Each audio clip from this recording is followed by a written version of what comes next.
Hey, Crosspoint, good to be with you today.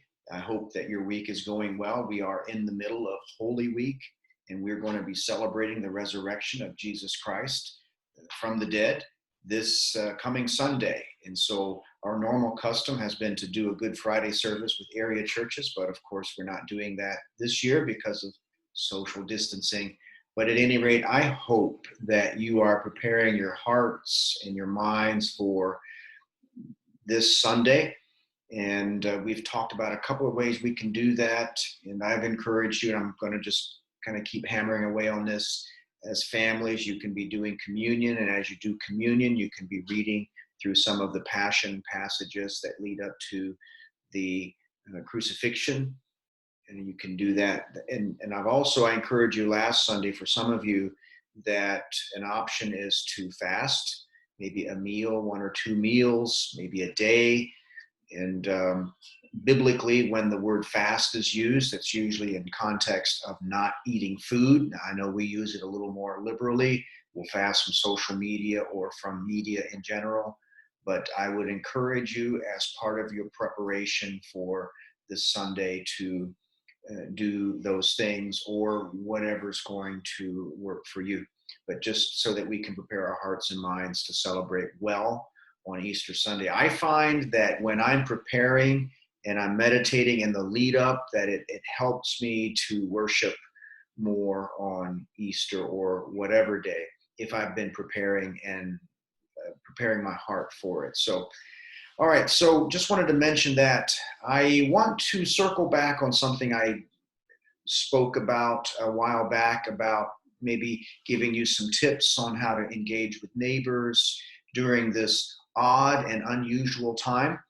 And I want to kind of go there. And the thinking behind it is something I mentioned, I think, earlier on during this coronavirus quarantine season, is that in Matthew 5:13 and 14, Jesus is telling us that we are the salt of the earth and the light of the world, which means we're different. We think differently, we behave differently, but those actions and those thoughts and those belief systems are rooted in the person of Jesus. And so as we're rooted in him, our actions and behaviors reflect the kingdom of God. And in that way, we become like salt and light to a world around us.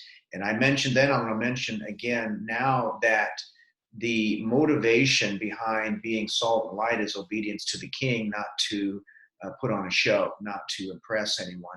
We're just being ourselves. But a couple of thoughts along those lines. As most of us are in our homes a lot, you may wonder, well, how can I connect with neighbors? Everyone's supposed to be inside. Well, I know in my neighborhood, a lot of people are walking more now than what they were in the past. My wife and I walk about every other day. We'll walk about 2 miles. And so we get to meet people along the way. And so that's one way. We've had some delightful conversations with people that we never would have talked with had this season not come upon us. And so watch for that. Watch for people being out and about, getting out of their houses, especially as the weather's getting nicer. And these are great opportunities to talk with people. You can ask them, how are you doing during this season? And you can ask, what do you think's going on, and what does this tell us about our society?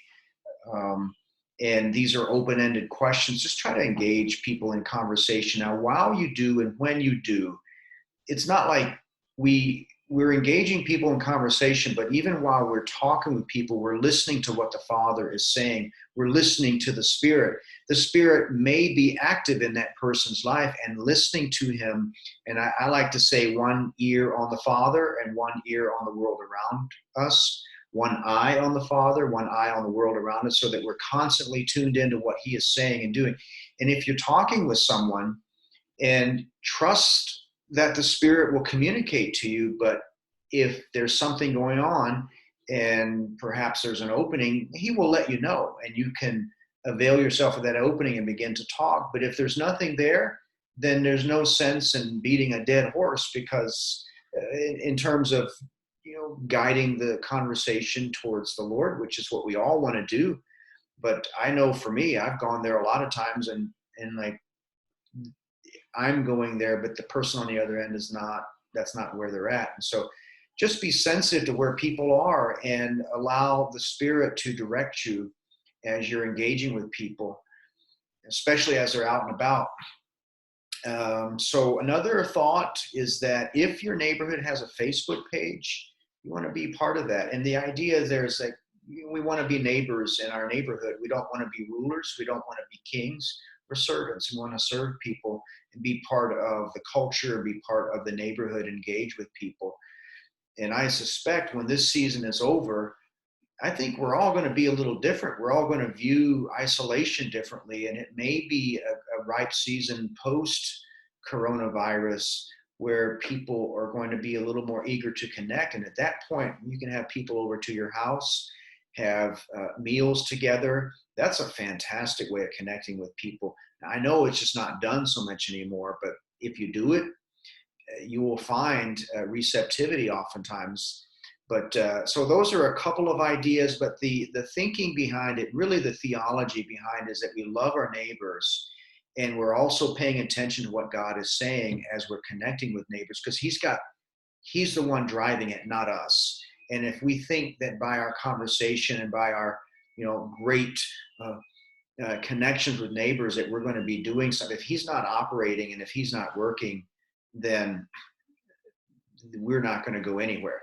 Now, I do want to say, while I'm talking about this, a while back I preached on a message in Mark, and I'm going to share my screen here, and I want to take you there to that Crosspoint Alliance, or crosspointakron.org is the website, and I'm sharing the screen. You should be seeing this. So here's our website. Go to the latest, go down here to sermon audio, and on the right hand side you'll see a list of messages. Keep going down, and when you get to, let's see, this one right here, this was preached November the 17th, 2019, Missiology Teams and Should Be Persons of Peace. But that message and that passage right there, I dropped on you guys several months ago, but I gave a lot of helpful guidance and tips on how to connect with people and how to connect with other Christians, to connect with people in the workplace, in your neighborhood, and how to network and how to serve your neighborhood and be a person of peace, someone that is likable and who is listening to others and who is serving others. But I would encourage you to listen to that message if you want to press in a little more, because I really go into detail about that. So anyway, that's kind of the thought for today, Wednesday morning here, April 8th. But I encourage you to check in on Sunday morning. We're planning on having the full worship band, and hopefully that'll work. Maybe not. We've had a lot of plans, but sometimes the tech can't catch up, or our knowledge of tech doesn't catch up to our aspirations. But we're hoping to have the whole worship team there this Sunday. Again, we might not happen, but we hope to. We're trying to make that happen. But do everything you can to prepare for that, and we will see you then. All right. Love you guys. Goodbye.